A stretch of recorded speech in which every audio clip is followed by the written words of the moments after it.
My sister's wedding planner called. Your family canceled your invite, but kept the $60,000 you paid. I said, cancel every single vendor. But ma'am, the planner hesitated, you own all of them. Imagine being at the peak of your career, poised to sign a multi-million-dollar deal, when you get a call informing you that your own family has removed you from your sister's wedding guest list, a wedding you secretly funded with $60,000. That's exactly where I was, and let me tell you, that call felt like a surgical strike to the heart of everything I thought family stood for. My Mont Blanc pen literally froze mid-signature, the ink bleeding onto my acquisition contract like a fresh wound. Over the phone, Nadine from Velvet Not Weddings cleared her throat, that hesitant sound people make right before they drop a bomb. I'm so sorry, Miss Wade, she began, but your family has asked that we remove you from the guest list. My eyes drifted to the Seattle skyline, usually a powerful reminder of how far I'd clawed my way up, 48 floors above a city where my company owned 18 premier venues. But in that moment, all I saw was a blur. Below me, the city lights flowed like blood, people moving forward, while I sat suspended in absolute disbelief. There must be some misunderstanding, I heard myself say, my voice steadier than the tremor that had started in my fingertips. I contributed $60,000 to my sister's wedding. Nadine paused, a nervous cough. Yes, well, she finally managed. I was told those funds were considered a gift, with no expectations attached. The $7 million hotel acquisition contract sitting on my desk, a deal that would expand Wade Collective into its fifth state, my moment of triumph, suddenly felt utterly meaningless compared to this gut-wrenching betrayal. The money has already been allocated to vendors, Nadine continued, her voice tightening with discomfort. Your parents were quite clear this was discussed with you. I gripped my pen so hard it made another dark blot on the paper. I was speechless. 6 months before, I'd quietly transferred that money. I'd overheard Celeste fretting about costs during a Sunday dinner. We might need to scale back, she'd whispered to our mom in the kitchen, heartbroken. I remember pretending not to hear, slipping back into the dining room where my dad was, of course, toasting my brother-in-law for his real career advancement, a promotion to regional sales manager. That's a real career, Dad had emphasized, raising his glass, a pointed glance in my direction. When the conversation swung to my own recent acquisition of 3 vineyard venues, Dad had just chuckled, this dismissive little sound. Eleanor's still playing event planner, but at least she's having fun. Fun. He called my 8-figure revenue, my company's expansion into 4 states, fun. I hadn't corrected him. I never did. I just wrote the check the next morning, telling myself, foolishly, that my success would eventually speak for itself. Now, my voice snapped to the Arctic chill I reserved for my toughest negotiations. Please email me a breakdown of how my contribution was allocated. Nadine stammered, Miss Wade, I'm sure your parents, the email. Nadine, I cut her off, every word precise. Itemized expenditures. Today. Her nervous swallow was almost audible through the phone. Your parents assured me this was all discussed with you. I don't want to be caught in the middle of a family. This isn't about family, I stated, my hands, incredibly, no longer trembling. It's about business. I pulled up my company's vendor database on my second monitor, my fingers moving with a new, sharp purpose. You'll have that breakdown in my inbox within the hour. Of course, Miss Wade, she squeaked. The moment she hung up, I hit the intercom. Amber, connect me with Jessica in legal, please. Not my parents. Not Celeste. No angry confrontations. My family had taught me one thing very well. Power speaks louder than emotion. I stood up, walked to the window, and pressed my palm against the cool glass.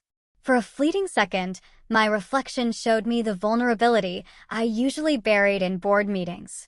The little sister, still aching for approval. The daughter, whose achievements were constantly minimized. The outsider, looking in at her own family. A single tear pricked at my eye, but I blinked it away. No time for that. 20 minutes to compose myself before Jessica arrived. 20 minutes to accept that my only sister's wedding was about to become the final battlefield in a war I never wanted to fight. I forced my gaze past the blur of my pain, focusing on the buildings my company now owned, the venues where other families celebrated their milestones.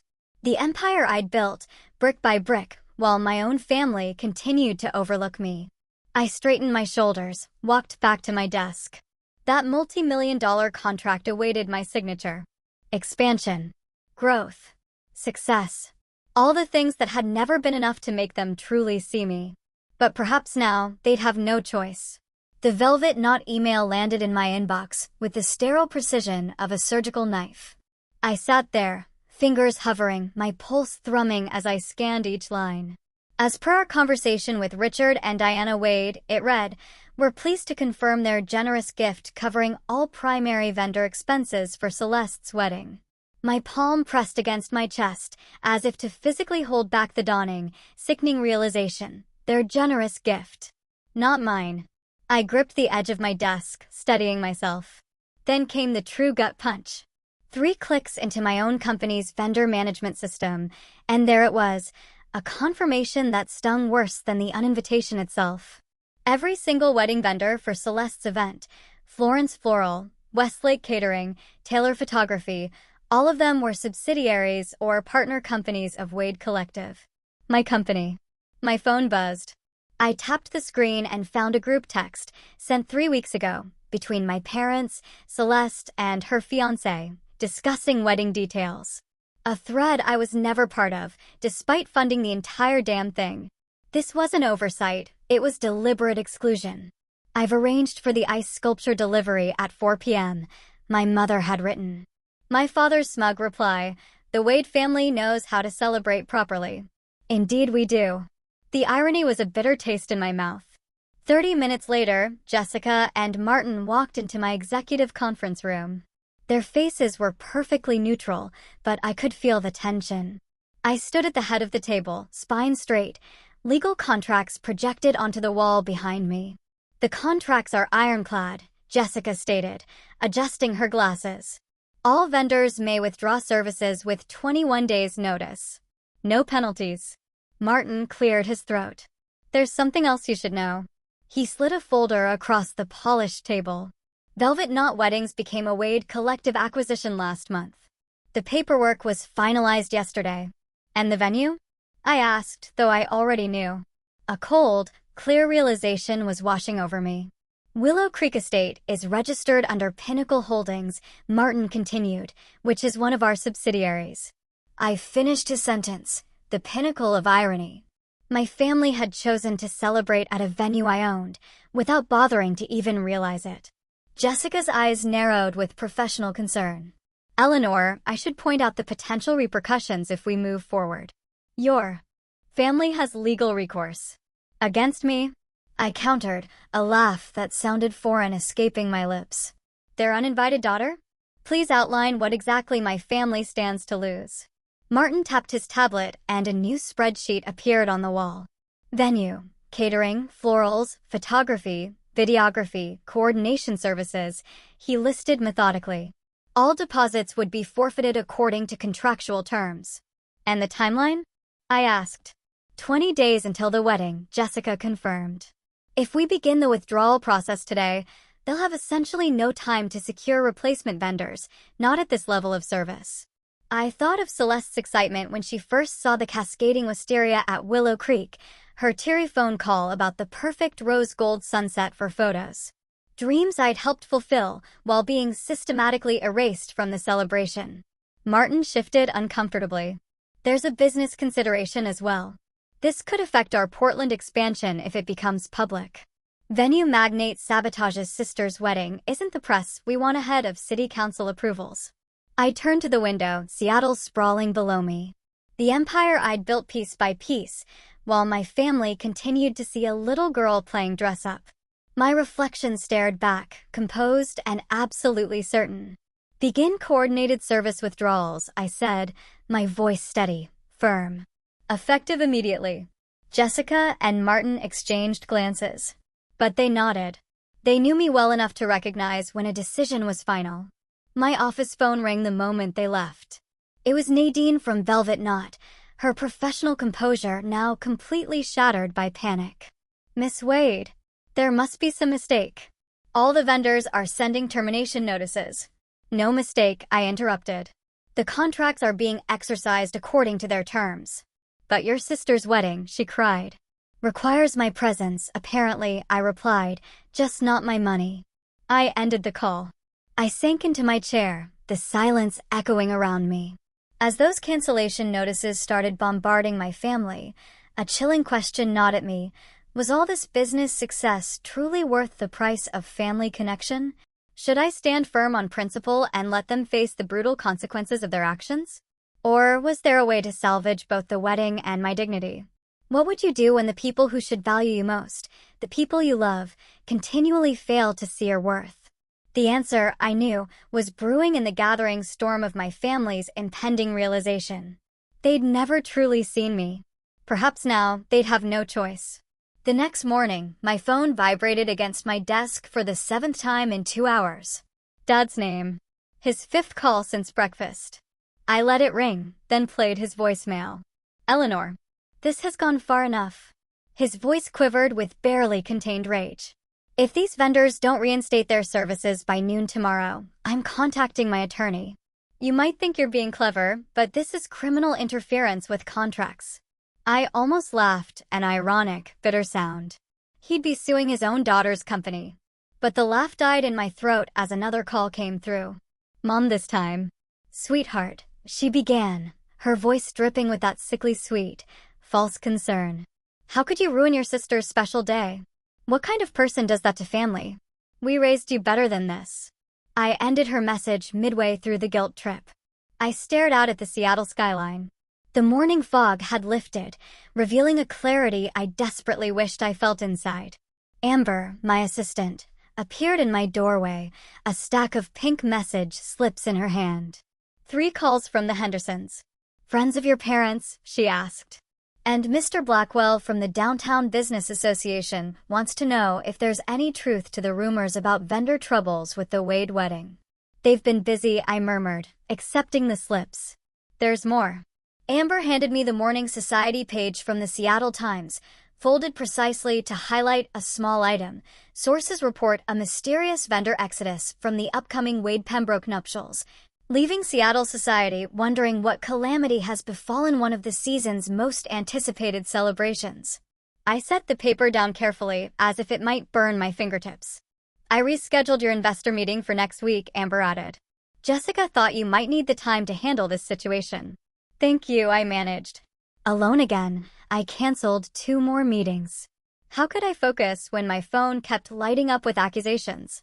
The entire morning dissolved into damage control, fielding calls from business associates who'd received frantic messages from my parents, painting me as vindictive and unstable. It was a smear campaign, plain and simple. Later that evening, I found myself sitting cross-legged on my living room floor, laptop balanced on my knees, the city lights spread below my penthouse windows like fallen stars. Takeout sat untouched beside me as I scrolled through an old family video from Celeste's 16th birthday. Eleanor planned everything, Mom chirped to Aunt Judith in the video, her arm around Celeste. She's always been good at little parties. Little parties. That same year, I'd coordinated a charity gala for 800 people that raised over $2 million. I paused the video, a bitter laugh escaping me, and opened my email. There, in black and white, were 3 years of correspondence with extended family, where my parents had systematically minimized my entire career. Eleanor's venue business is doing well, Dad wrote to Uncle Robert last Christmas. He never mentioned that, well, meant expanding into a 4th state with revenue approaching 9 figures. My phone pinged. Celeste had posted on Instagram a moody, black and white photo of her engagement ring with the caption, "Sometimes the people who should love you the most are the ones who hurt you deepest. Grateful for those who stand by me while selfish people destroy others' happiness for personal gain." The comments were filled with heart emojis and supportive messages asking what happened. She didn't name me, but she didn't need to. I opened a new document and began typing. Every email, every text, every single conversation where I was dismissed or diminished. Every dollar spent on Celeste's wedding. Every vendor contract. Every thread of evidence formed a damning timeline of a pattern I'd allowed for far, far too long. The next morning, Amber walked into my office carrying a brown paper bag, the aroma of cinnamon and butter filling the air. "Your favorite from Meredith's Bakery," she said, pulling out a warm morning bun. "You look like you haven't slept." "I haven't," I admitted, taking the offering with grateful hands. Amber leaned against my desk, her expression softening. For what it's worth, I'd have uninvited them from my wedding years ago. The unexpected comment caught me mid-bite, and I nearly choked on a laugh, the first genuine one in days. Amber joined in, and for a brief, precious moment, the crushing weight lifted from my shoulders. That lightness disappeared 30 minutes later. My father's voice boomed from the reception area. My family had arrived unannounced. Their voices carried down the hallway as Amber, bless her heart, tried unsuccessfully to enforce my closed-door policy. "She can't hide from us forever," Dad declared, his footsteps growing louder. My office door swung open. Dad strode in first, followed by Mom, her face a mask of practiced concern, and a stony-faced Celeste. The afternoon sun, streaming through the floor-to-ceiling windows behind me, illuminated this tableau of family dysfunction. "What do you think you're doing?" Dad demanded, his face flushed with indignation. I leaned back in my chair, hands folded calmly on my desk. "Exactly what you taught me, Dad. Protecting my investments." Mom stepped forward, her hand fluttering dismissively. "It's just a silly wedding invitation, Eleanor. Why make such a fuss? We thought you'd be too busy with your project to attend anyway." Project. I savored the word, letting it hang in the air, before reaching for my phone. "Let me show you my project." I pulled up their group text, the one they created for wedding planning, the one I was never included in, and projected it onto the massive wall screen. Message after message appeared. Discussions of seating arrangements, floral designs, menu selections. Then, Mom's message, sharing the credit card receipt for the venue deposit. "Just put it on our card. We can use Eleanor's money, but say it's from all of us." And Dad's chilling reply, "She'll never know the difference. She's too wrapped up in her little business ventures." The blood drained from their faces as their own words filled the wall behind me. "Did you think I wouldn't find out?" I asked quietly. "Or did you just not care?" Celeste sank into a chair, staring at the messages as if seeing them for the first time. Mom opened her mouth, closed it, then tried again. "We were trying to simplify things," she managed weakly. But something had shifted in the room and profoundly within me. Looking at their stunned expressions, a powerful realization washed over me. I'd spent years chasing their approval, but I'd built something now they couldn't dismiss or diminish. I didn't need their validation to command respect. The door opened again. Jessica and Martin entered, arms laden with folders. Jessica, ever the professional, nodded briefly to my family before setting a slim portfolio on my desk. "The solution you requested," she said, opening it to reveal a detailed proposal. Martin stepped forward with a tablet, displaying photographs of the Laurel House, one of my smaller, exquisite estates. "Everything can be ready within the original time frame. We've confirmed availability with all replacement vendors." Dad watched this exchange, his expression morphing from anger to genuine confusion. You have a team," he stammered, as if noticing for the first time that I'd built more than just a hobby. "A remarkable one," I agreed, standing taller now. "They've prepared an alternative that salvages the wedding while protecting my dignity. Something you never bothered to consider." My executive team presented the solution with precision and quiet confidence, offering what my family had only ever taken: solutions instead of demands, respect instead of dismissal. In their presence, I felt my voice strengthen, my spine straighten. When they finished, I opened my desk drawer and withdrew a folder embossed with the Wade Collective logo, a portfolio I'd prepared through the night, outlining my terms. The Laurel House. 1 day only.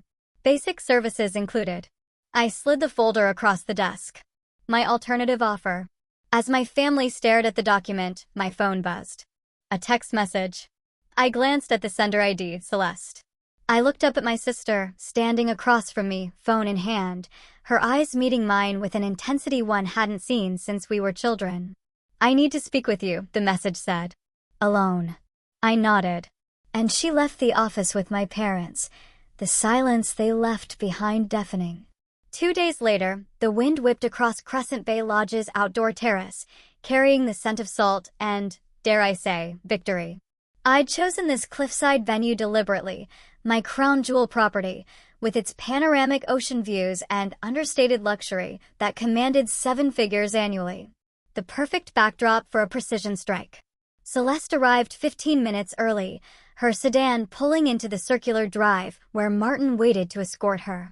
Through the floor-to-ceiling windows, I watched her expression shift from confusion to outright awe as she took in the sweeping architecture, the way the building seemed to emerge organically from the cliffside, like it grew there, rather than being constructed. Eleanor. Celeste stepped onto the terrace, her silk scarf fluttering around her throat. Her eyes widened, taking in the infinity pool that appeared to spill directly into the Pacific. This is yours. Welcome to Crescent Bay, I said, gesturing to the leather portfolio on the glass table. Please sit. The ocean crashed rhythmically below us, a powerful soundtrack to what needed to be done. I opened the portfolio without preamble, presenting the first document. This is the confirmation from Velvet Knot, removing me from your guest list. I slid it across the table, followed by a bank statement. This shows my $60,000 contribution, which, according to Nadine, was represented as a gift with no expectations. Celeste's fingers trembled slightly as she reviewed each page. I continued methodically, laying out vendor contracts, cancellation notices, and the email thread with Nadine. Each of these vendors has withdrawn services as of yesterday. The venue is no longer available. Catering, flowers, photography, all canceled. My voice remained steady, factual, devoid of emotion. Color drained from Celeste's face as comprehension finally dawned. Mom and Dad said you were too busy to come, that you had meetings in Portland that weekend. I own the venue, Celeste. I own most of the vendors, I said simply. Did you really think I wouldn't discover I'd been uninvited from a wedding I largely funded? Understanding broke across her features like a wave. How much of this wedding industry do you actually control? Before I could answer, the terrace door banged open. My parents stormed through, Father's face flushed crimson above his golf shirt. What do you think you're doing? He demanded, striding toward us, Mother following in his indignant wake. Celeste, we've been calling you for hours. I'm showing my sister the truth, I replied, rising slowly, reaching for the remote on the table. Since you've spent years hiding it from her. Father waved dismissively. This childish tantrum over a wedding invitation. This isn't about an invitation, I interrupted. The wall behind me illuminated as the hidden screen activated. This is about respect. The Wade Collective organizational chart appeared. 18 premier venues across 5 states, hospitality holdings, vendor networks, and revenue projections.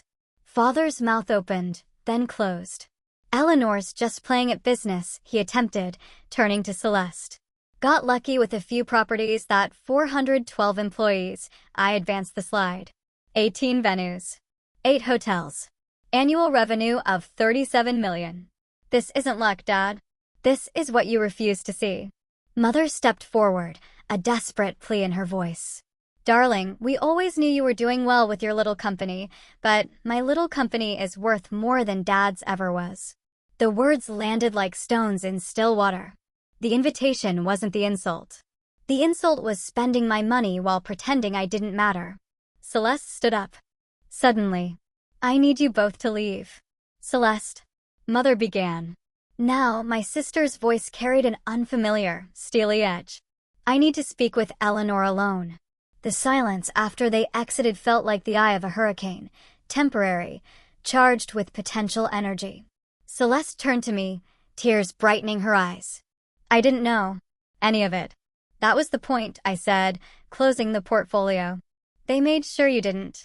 The terrace door opened again, but this time it was Jessica and Martin, each carrying leather-bound presentations. Jessica nodded professionally at Celeste. Miss Wade, she began, a subtle emphasis on Miss Wade that Celeste definitely noticed. We've prepared the contracts for the Laurel House. She placed her portfolio on the table. It's available for your original date. Every detail. Zalikas, not Keppers. Martin added his documentation beside hers. We've assembled a complete vendor portfolio, ready to execute with 21 days' notice. Everything from your original plan has been replicated, with adjustments for the new location. Celeste watched them, growing comprehension dawning in her eyes. Miss Wade, she repeated softly, noticing the deference, so different from the dismissive tone our parents always used. Thank you, Jessica Martin. I gestured toward the chairs. Please, walk Celeste through the options. As they outlined the new wedding plan with calm, professional efficiency, I noticed the shift in my sister's posture. She straightened. She leaned forward, focused. For the first time, she wasn't seeing me as her overlooked sister. She was seeing the businesswoman our parents had so painstakingly ignored. An hour later, my phone vibrated with incoming calls. Mother. Father. Mother again. The tone of their voicemails had shifted dramatically, from demanding to pleading. Their society friends were asking questions about the wedding. Father's business associates, previously unaware of my success, were now expressing surprise about Eleanor Wade's business empire. Is this real? Celeste asked when Jessica finished, gesturing to the alternative wedding plans. You do this after everything? The Laurel House is yours if you want it, I told her, meeting her eyes directly. Martin will coordinate everything. I paused. But we need to discuss terms.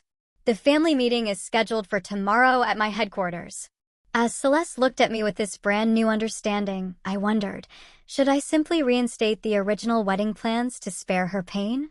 Or should I stand firm on my terms, finally establishing boundaries with my family? Sometimes, mercy feels like weakness. But sometimes, strength requires forgiveness.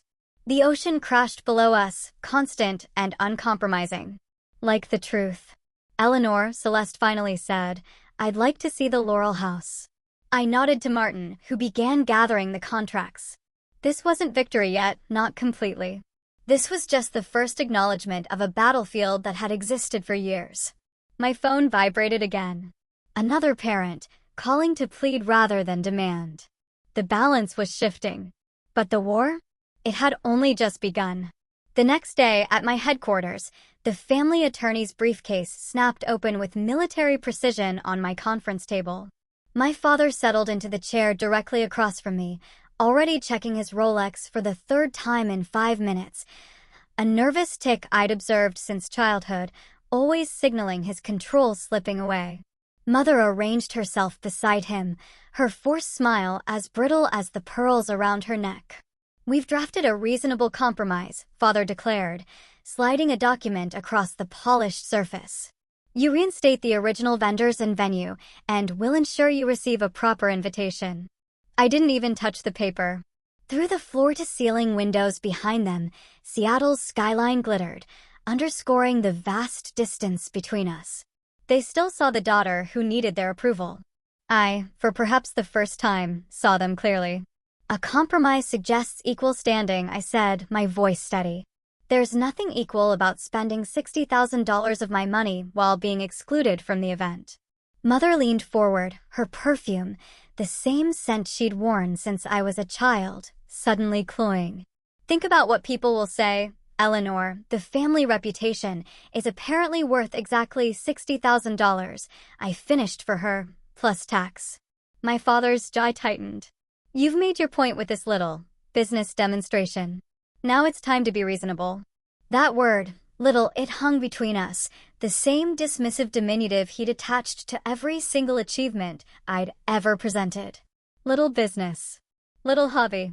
Little Eleanor, playing at success. I pressed a button on my phone. Amber, please bring in the portfolio. While we waited, neither parent apologized. Neither acknowledged the fundamental wrong of their actions. They simply expected compliance, as they always had. My assistant entered with a leather-bound portfolio, placing it before me with the precision of someone who understood exactly what this moment represented. I opened it to the first page, a financial statement. Wade Collective grossed $83 million last year, I said, turning the portfolio toward them. That's approximately 7 times what your company ever made in its best year, Dad. His eyes widened, disbelief warring with dawning comprehension. I flipped to the next page, a Wall Street Journal profile. I deliberately minimized our family connection in every interview, I stated calmly. Not because I was ashamed of you, but because I thought it might hurt your pride to be known as Eleanor Wade's parents rather than the other way around. Another page, property holdings. Another, organizational chart. With each turn, their expressions shifted from confusion to shock. I don't need your permission to be successful, I said quietly. I need your respect to be family. Just then, the conference room door opened. Celeste stepped in, her eyes red-rimmed but resolute. Martin stood beside her, his presence a silent confirmation that he'd shown her everything, the true extent of my contribution, the systematic dismissal, the empire I'd built while they weren't looking. My terms are non-negotiable, I continued, closing the portfolio. The Laurel House. 80 guests maximum. $185,000, paid up front. That's outrageous. Father sputtered. That's market rate, I corrected him. Actually, it's a family discount. Celeste moved to stand beside me, not them. The shift was small, but seismic. I'd like a tour, she said softly, of everything. 30 minutes later, we stood in the main ballroom of my flagship venue. Crystal chandeliers reflected light across marble floors that cost more than my father's first house. Staff members approached with questions, each deferring to me with a respect my family had never witnessed. Miss Wade, the Morrison wedding needs approval on the custom lighting installation. Miss Wade, Chicago called about accelerating the acquisition timeline. Miss Wade, your investment team is waiting in the North Conference Room whenever you're ready. With each interaction, my father grew quieter, his shoulders gradually losing their rigid certainty. Mother wandered toward a display case featuring awards and press clippings, her fingers trailing over glass that protected evidence of a success she never bothered to acknowledge. When we reached my office, Mother noticed it immediately, the only personal item in a space otherwise dedicated to business. A family photo from Celeste's graduation, all four of us smiling, my arm around my sister's shoulders. You kept this here, she asked, her voice uncharacteristically small. Some things matter more than others, I answered simply. Celeste stepped forward, taking my hands in hers. I want you to be my maid of honor, she said, not just a guest. If you'll still consider it. The request caught me off guard, a warmth blooming in my chest despite all my careful defenses. I'd be honored, I said, then added the boundary I should have established years ago, but only if it's because you want me there. I always did, she whispered. I just didn't know. About any of this. About what they did. Father stood by the window, looking out at the city, but seeing something else entirely. When he turned, something had shifted in his expression, the beginnings of recognition I'd waited decades to receive.